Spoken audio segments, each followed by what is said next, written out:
Every now and then, somebody comes up with a great idea that changes the course of history. To you and me, this looks like a simple peach basket.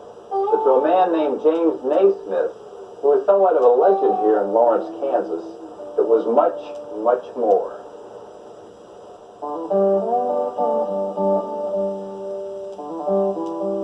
Naismith, a Presbyterian minister, was just 28 years old when he became a physical education teacher at the YMCA in Springfield, Massachusetts. The year was 1890. In those days, indoor physical education consisted primarily of calisthenics, gymnastics, and drills. So Naismith was challenged to create activities that focused on more fun. It had to be something that engaged them. And the sport that Naismith came up, that was played in early December of 1891, did that. When Naismith came out, he asked the janitor for boxes. He didn't have any, so when he counted up the peach baskets, it so happened that they were 10 feet off the floor. 1. The ball may be thrown in any direction with one or both hands. Naismith explained the 13 essential rules of the game and posted them on a bulletin board. After dividing the class into teams, he tossed up the ball and started the very first game that didn't yet have a name. Many of those players were used to rugby football, where there was a large amount of physical contact expected. So the reference points, that is the playing of rugby football, in the desire to succeed in coming out of rough horseplay that boys engaged in, meant that this non-contact sport, right from the beginning, was a contact sport. There were more fouls than goals in that first game, where the final score was 1-0. After that first game, one player had a hunch something big had happened, and he took the rules off the bulletin board to keep as a souvenir. Later, he and Naismith gave this new sport a name: basketball. Its popularity spread in YMCAs and schools throughout the country. By the time he came to KU in 1898 as chapel director and athletic director, Naismith had earned a medical degree and a reputation as the inventor of basketball. And I really think Naismith saw sports as a way to help young people, men and women, to develop training for life. Sports was a way to positively affect people's character and their sense of ethics and their sense of morality. One man's inventiveness, and that makes it relatively unique. And the fact that he came to our area in 1898 and lived here until his death in 1939 makes it a particularly Lawrence and Kansas City sport.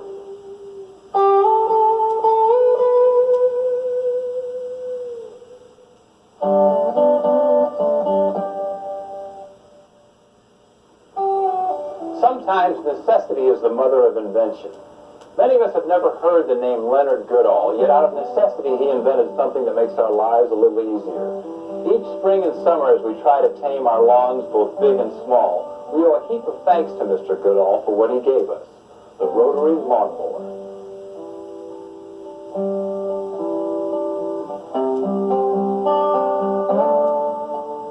We're surrounded by a sea of grass that paints our landscape an emerald green. In the early days of taming grass, we relied on sheep and goats. Then man used tools such as a sickle or scythe, and eventually a push mower. In 1939, in his basement in Warrensburg, Missouri, Leonard Goodall changed all that. He had been a mechanic and tinkerer, and he had lost a leg in a tractor accident, I believe. Gears in an old tractor, something had chopped a leg off, and he had problems mowing his lawn, trying to push a mower, so he wanted to come up with a better way to do it. To build this first mower, he had a two-cylinder engine from a Maytag, and he turns it over on its side where the shaft will be vertical instead of horizontal as it were made, and build a new gas tank for it, attach the blade directly to the end of the shaft. And that was the idea that he patented, that nobody else had ever made before. Mr. Goodall enlisted the support of two partners who each gambled $1,500 on his newfangled invention, and Goodall started manufacturing lawnmowers. Well, there was a big demand for a lawnmower, a good economical lawnmower, and this was just so much better than the old push mowers, which almost everyone had. They were hard to push, and they wouldn't cut tall grass. And this just changed the whole industry, made it where a young kid could push a lawnmower, or anyone could push one with a motor on it doing the work. And it really revolutionized the whole industry. Even at a price of around $100, nearly $1,100 in today's money, sales of Goodall mowers grew like weeds. If they'd been pushing one for years, many years, they probably decided any amount of money would be a good investment. It was faster and easier. Though others soon copied Mr. Goodall's mower, his was always considered a cut above the rest, and he proudly put his name on them. On his mowers, Mr. Goodall's mower, he used a wooden handle, same as on a push mower, the identical handle. And very proud to put his name and Warrensburg, Missouri address on the handles. In that familiar rite of passage, young men follow in the footsteps of their fathers and grandfathers who pushed a mower to earn some of their first real money. And they have Mr. Goodall to thank for making the job a little easier. For Kansas City Crossroads, I'm Bill Kalahurka.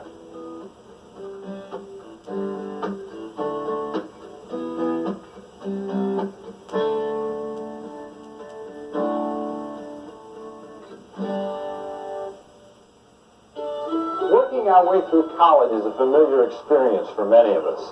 But here on the campus of Park College in Parkville, Missouri, it takes on a whole new meaning. In the early days of Park College, students worked each day to literally build their school stone by precious stone. Buildings such as this one, McKay Hall, stand as an impressive reminder that what we learn at school isn't always found in our textbooks.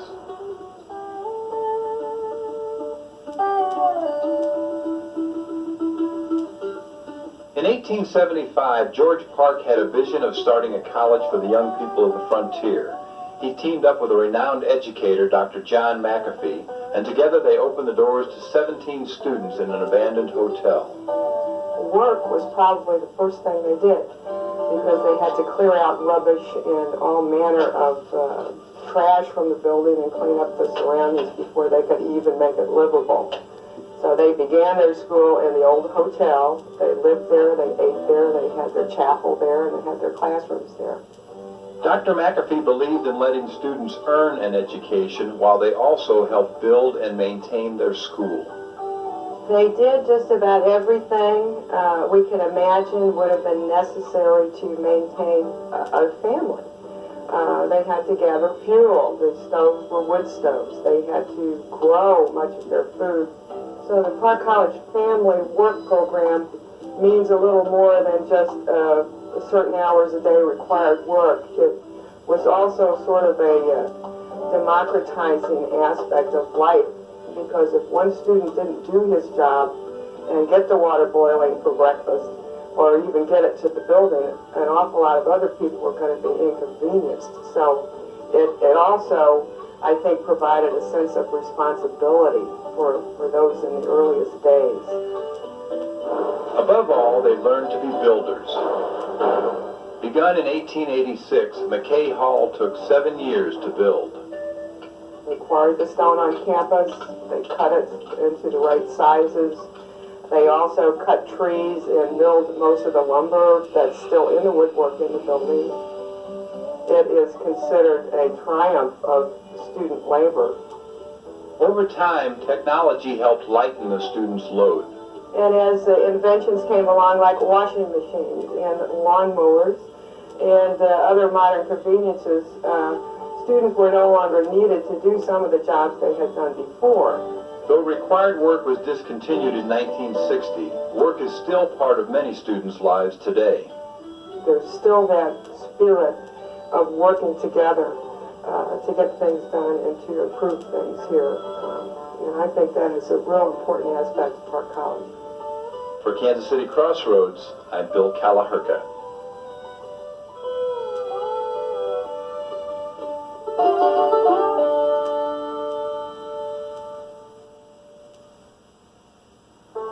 Sometimes it takes the kindness of strangers to help us through the hard times.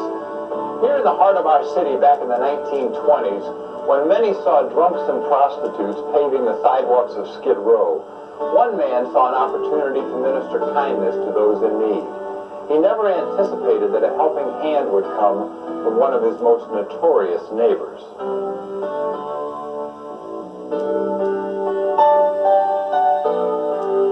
Dave Bulkley, a popular preacher for the YMCA, could have chosen a genteel lifestyle for his Southern Belle wife and new baby. Instead, he chose the devastation of Skid Row. These men were destitute, homeless, tramps, bums, drunks. And my grandfather looked out of his office window every day and saw these men, and his heart just went out to them. His wife thought he was crazy for wanting to live in the midst of such squalor, but eventually shared his commitment for this new ministry. They opened up a large room with tables, chairs, big soup pots, a big electric cross that flashed on and off with Jesus Saves on it, and they spent their life savings on that, sold their home on Lexington, and moved into a tiny apartment in the Skid Row district and opened City Union Mission on September 15, 1924. The mission offered chapel services, a hot meal, and, if one was available, a clean bed.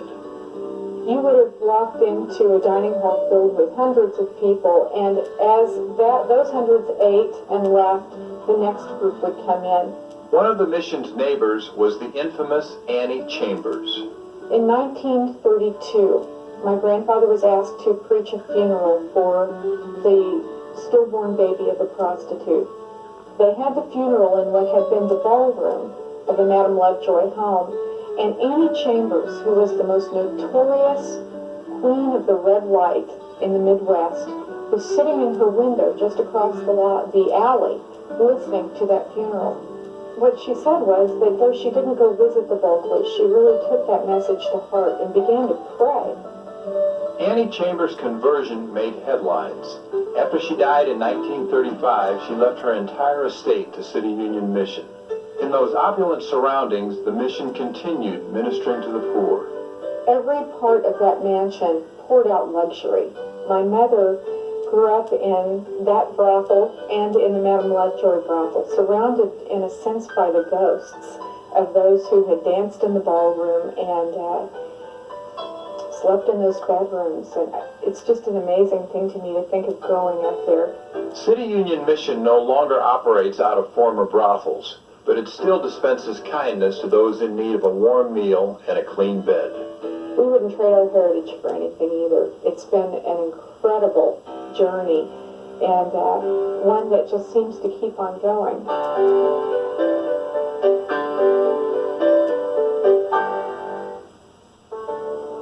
How often during the course of the day do you look at your watch? Many of us have grown dependent on these marvelous instruments that measure the minutes and hours of our lives. But the men and women who mastered the craft of caring for these tiny timepieces are all but gone from the landscape. There was a time, though, that Kansas City was home to the largest school in the country that trained this vanishing breed, the watchmaker.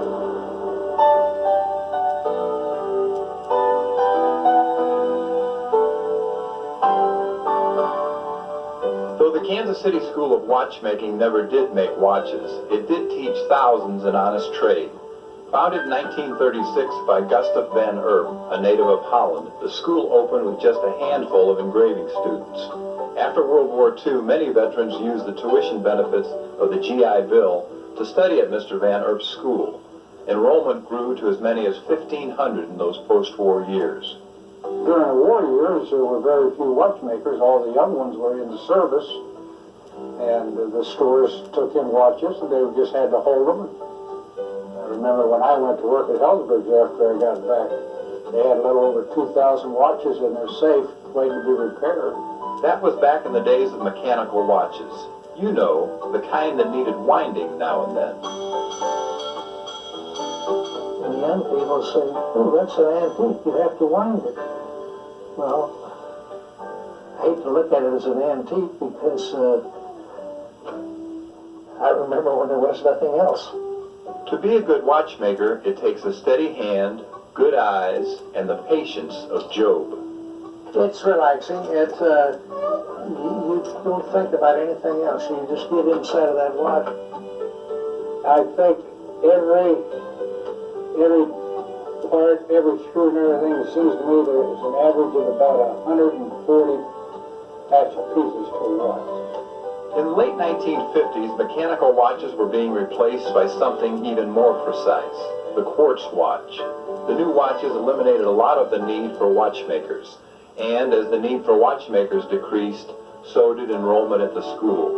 The Kansas City School of Watchmaking finally closed its doors in 1986, after nearly 50 years of making time its trade. The school helped a lot of people that needed help.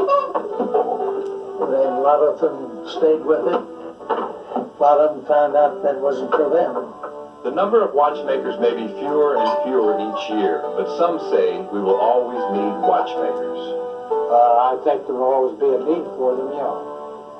Because there are more of the Swiss companies now are going back to the old mechanical watches, getting away from some of the quartz.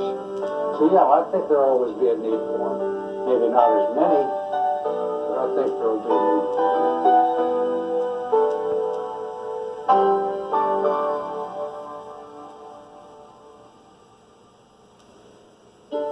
We often hear talk of angels watching over us. Here at Our Lady of Guadalupe on Kansas City's west side, one guardian angel watching over the Mexican community had a name, Dorothy Gallagher. If it hadn't been for Miss Gallagher, Guadalupe Center, the adobe structure that's been the cornerstone of this community for generations, might never have been built.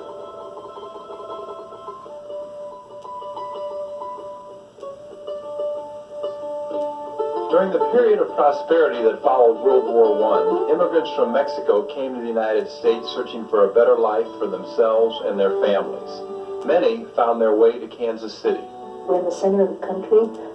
The railroad lines, connect right through Kansas City. That led to industry that has jobs that are entry level that people can get without too much training or background. You don't need to know how to speak English to work in a packing house. You don't need to know how to speak English to work on a railroad track.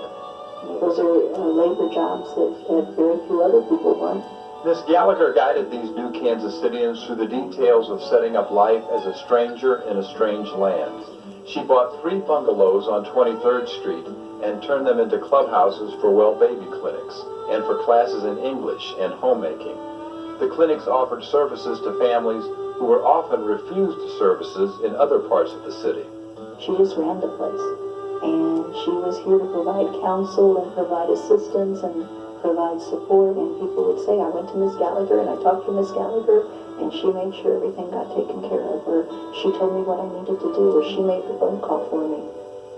Educationally, how to enroll your child in school, where to go, what school is the best one for you, what are the requirements to get into that system, what papers do you need, what immunizations do you need. That's confusing enough if you know the language. It's doubly confusing if you don't understand the language. She was kind of like the patron saint of a lot of people coming to this country and not knowing where to go. If you want to identify a Mexican or Hispanic community, look for the Guadalupe. So, it was something that people could rally around and say, okay, I know to go there because I know they will be welcoming. I know I can find a place to stay. And Miss Gallagher provided that. She set the standard for the way Guadalupe Center interacts with immigrant people. When the needs of the neighborhood outgrew the clubhouses, she and her family contributed the majority of funds to build Guadalupe Center on the 23rd Street site. There's a saying, give a man a fish, you feed him for a day. Teach a man how to fish, you feed him for the rest of his life. The Guadalupe Center, to my knowledge, has done that. It's taught people how to fish. For Kansas City Crossroads, I'm Bill Kalahurka.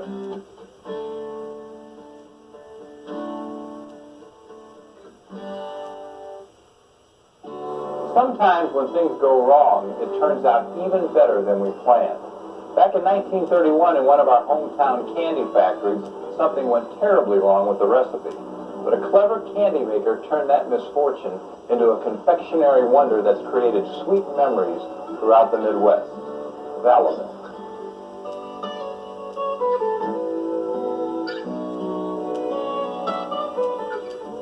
One day, one of our candy makers kind of got a little tipsy on, he was drinking vanilla. Candy makers in the old days were notorious for having a few snorts now and then of the different flavors because flavorings in those days had high alcohol content. And when he made his batch of marshmallow, instead of it setting up when it cooled down, it remained runny. My grandfather didn't want to waste anything, so we tried it, and it turned out it was absolutely delicious. Messy, but delicious. Chocolate lovers ate it up. Then misfortune struck again. The Cypress Candy Company was sold.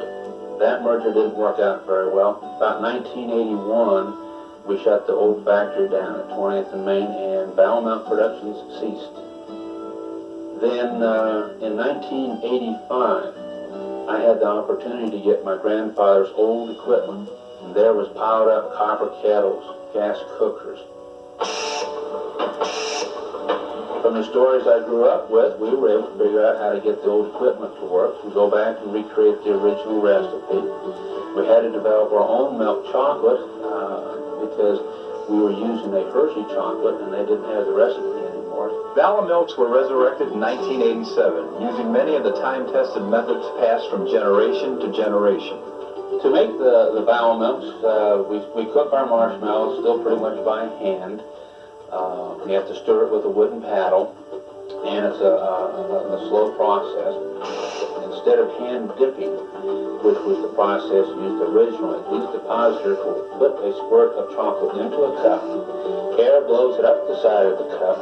The next depositor squirts the marshmallow in. Then it goes down a long cooling tunnel, which cools the marshmallow. Then chocolate goes on top of that, and the workers have to shake the cups by hand in the tray. So here it is, we're looking at the new millennium and we're still doing it the way my grandfather did it in 1951.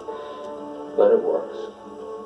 As soon as somebody takes a bite, their reaction is just totally enjoyment. They'll say, They usually don't talk much, they just, They're messy, but that makes them fun. When you're a child, you're allowed to be messy. When I eat a Valamilk, just for a few moments, I can be that messy little kid again. For Kansas City Crossroads, I'm Bill Kalahurka.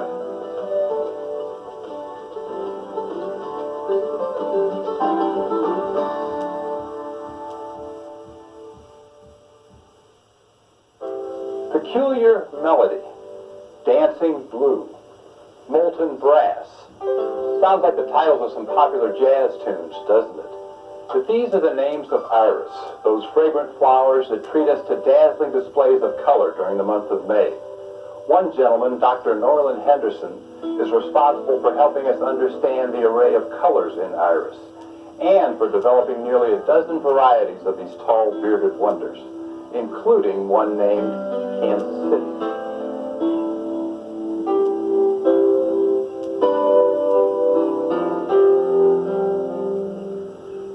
1927, the Kansas City Council named the iris as the official flower for Kansas City.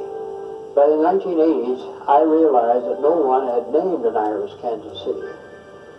So I had a black one of the first of the black ones. It said blue-black, and I put that name on it. Doc is an expert on color and iris because he and his favorite flower have been a pair for nearly 50 years. His extensive study of iris has made him quite an authority, known around the world. We thought at first we had two pigments, one yellow and one blue. By the time we got through, we found that we had 23 pigments, all controlled more or less genetically. His studies took him from an iris garden on the campus of UMKC to a 5-acre field near Peculiar, Missouri, where he grew 40,000 iris each year.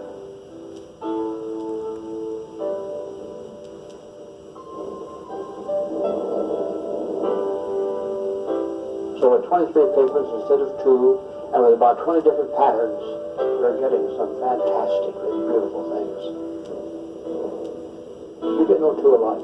You get some that are mighty close, but you don't get two alike. This is a zonal, has a zone around the beard, zone of white. That dark red one there is called co-ignition. That is a placata onto a bright yellow, and it's only on the bottom. You see, it's only on the falls. It's not on the standards at all. Most of the placatas will have on both standards and falls. This doesn't. That's a very aggressive placata. The iris was named for Iris, the goddess of the rainbow, who traveled between earth and heaven on the rainbow. It was known even back much as 300 BC, the great variety of color in the genus Iris. Doc's affection for Iris is evident in the garden, where he savors the beauty as it unfolds. Well, they are a part of me, and it's so much so that I'll go back and I'll see an iris I haven't seen for years, and I recognize it. It's just like being an old friend.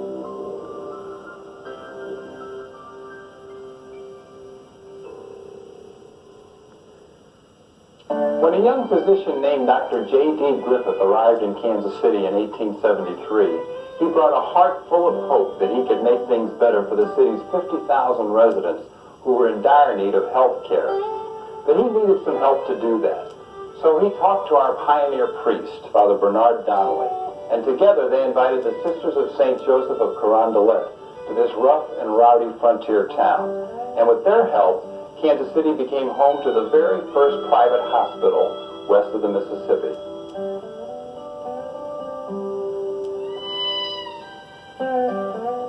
When 6 sisters arrived by train in 1874, they made their way through the mud and muck of Kansas City streets dressed in heavy black wool habits. Though they were not nurses, they were eager to help Dr. Griffith establish a hospital whose mission was based on compassion.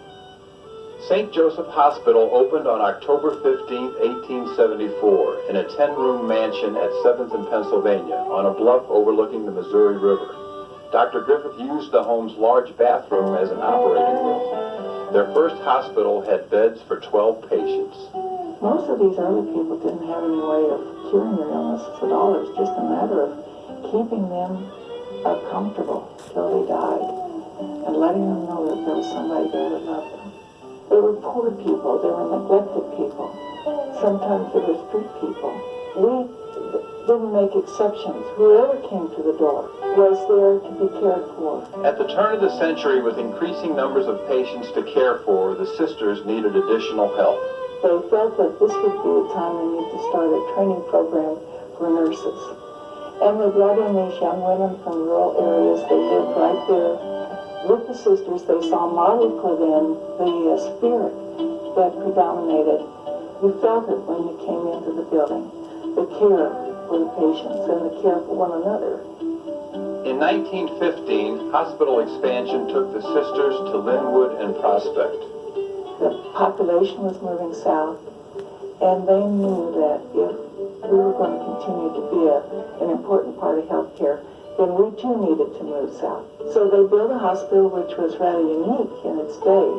It was built in the shape of an X because they didn't have air conditioning, and they wanted plenty of fresh air and ventilation and light for their patients so that each room had windows in it. In 1977, St. Joseph Hospital again followed the population south to State Line and I-435. It was like a large family over there at Linwood. And we hoped that when we moved out here, we hoped that we could keep that feeling of family. Though the number of sisters has decreased over the years, they continue their mission of compassionate healing they started with Dr. Griffith 125 years ago. For Kansas City Crossroads, I'm Bill Kalahurka.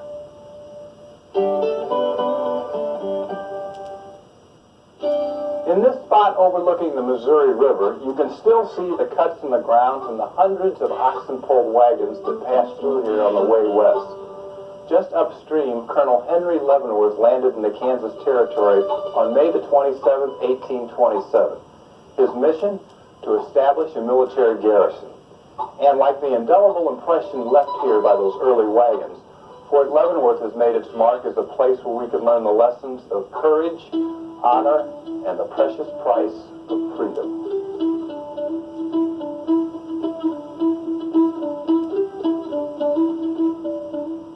Fort Leavenworth's strategic location on the